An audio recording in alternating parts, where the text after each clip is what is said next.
Puluhan warga dari 3 desa yakni Mulia Jaya, Mulia Kencana, dan Tirta Kencana, Kecamatan Tulambong Tengah, Kabupaten Tulambong Barat, mendatangi sebuah perkebunan karet.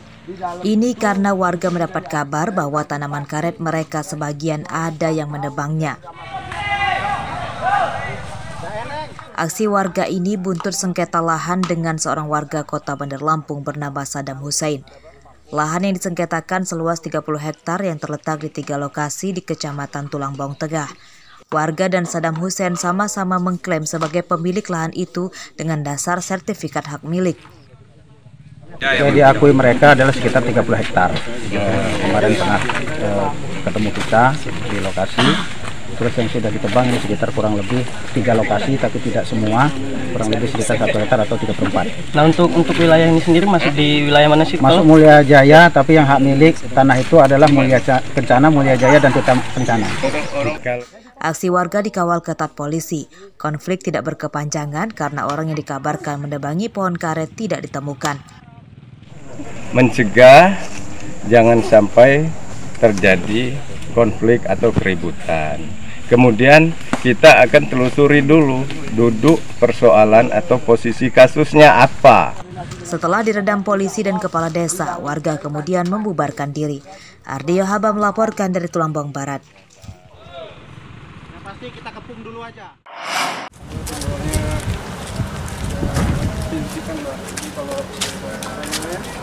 Tiga remaja anggota geng motor ditangkap polisi Rabu siang setelah mereka menyerang dan merusak mobil warga dengan senjata tajam dan botol minuman keras di Jalan Pahoman, Bandar Lampung, Minggu dini hari lalu.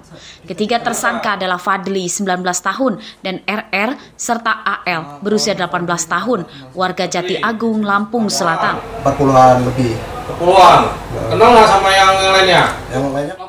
Ketiganya tergabung dalam kelompok geng motor All Star Jati Agung yang meresahkan warga karena sering berkonvoi di jalan raya dengan membawa senjata tajam. Di Pahoman, itu kita orang ikut. Kurang tahu itu, saya dari belakang itu kan langsung, dia orang udah di depan semua, saya terus muter balik. Nah pas mau naik, mobil itu dari malam-malam pak. Pas udah dari pengkolan, mobil itu mundur, mobil hitam. Brek, langsung saya timpuk. Kamu pecahin apanya? Dari kaca, sebagian bukan kaca sih, bawah pintu itu loh. Bawah kaca, pintu supir itu. Yang mobil warna apa? Hitam. Parahnya, kebrutalan geng motor itu hanya supaya terkenal di kalangan geng motor lain. Polisi menyita motor yang dibawa saat konvoi dan senjata tajam jenis celurit yang digunakan untuk menyerang warga. Kita amankan di daerah Lampung Selatan dan satu lagi di daerah Bandar Lampung. Itu barang bukti yang diamankan?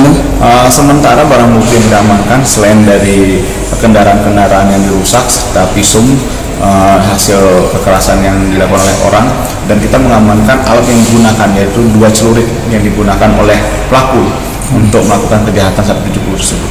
Itu motifnya apa, Bang? Dia itu eksistensi, dia melakukan dia hunting dan langsung dia melihat ada keramaian langsung membuat aksinya. Jadi dia tidak ada dendam, tidak ada sasaran, tapi dia acak.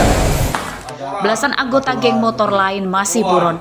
Para tersangka dijerat dengan pasal 170 dan 406 KUHP tentang penganiayaan dan perusakan secara bersama-sama dengan ancaman hukuman 7 tahun penjara.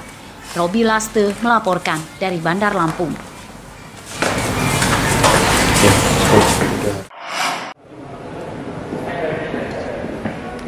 Seorang polisi gadungan bernama Rudi Irwansyah, 33 tahun, ditangkap polisi sektor Pringsewu, kota Pringsewu, Rabu siang.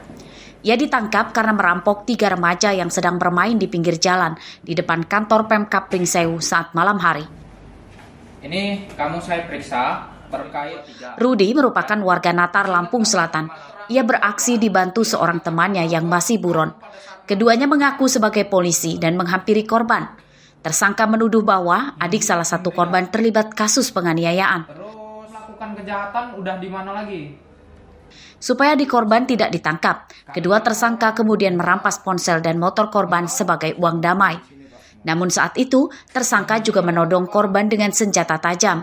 Handphonenya berapa biji? 2, Pak. 2. Motornya motor apa? Vario, Pak. Kamu berangkat dari rumah kamu ke sini naik apa? Naik motor, Pak. Naik motor. HP kamu apain? Kamu jual lagi atau kamu gunakan sendiri? HP-nya digunakan sendiri, Pak. Digunakan sendiri HP-nya untuk motor. Motor juga digunakan sendiri, Pak. Dipakai sama kamu sendiri? Ya, untuk antar anak sekolah, Pak. Dalam pemeriksaan polisi, rupanya tersangka sudah 2 kali terlibat kejahatan perampokan modus sebagai polisi gadungan, yakni di Kabupaten Pesawaran dan Pringsewu. Polisi kini masih memburu teman tersangka. Andri Kurniawan melaporkan dari Pringsewu. Terus kan kejahatan udah di mana lagi?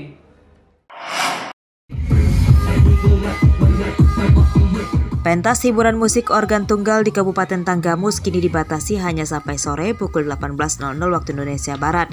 Pentas organ tunggal malam hari dilarang. Jika ditemukan, maka akan langsung dibubarkan oleh polisi dan tentara.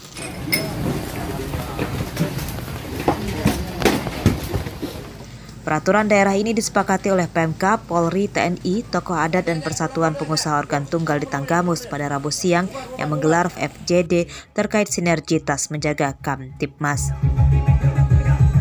Pelarangan pentas hiburan musik organ tunggal hingga malam hari itu dinilai karena selama ini banyak tindak kriminalitas seperti pencurian motor pengunjung, tawuran hingga peredaran narkoba. Untuk sanksinya ada 2 poin. Yang pertama sanksi administrasi yaitu peringatan tertulis dan peringatan tentang pencabutan izin sementara. Yang kedua ada ketentuan pidana yaitu ancaman pidana kurungan paling lama 3 bulan dengan denda 50 juta rupiah. Dan ini memang butuh dukungan semua pihak dan hari ini alhamdulillah semua hadir. Insya Allah semua menandatangani. Ini kita lakukan bersama-sama, komitmen bersama-sama untuk kebaikan bersama-sama. Kekuatan yang harus Kabupaten Tanggamus. Sanksi perda ini diperuntukkan bagi para pengusaha organ tunggal. Jika melanggar, maka akan diberi sanksi denda hingga 50 juta rupiah, penyitaan mesin organ tunggal, pencabutan izin usaha hingga kurungan penjara selama 3 bulan. Andri Kurniawan melaporkan dari Tanggamus.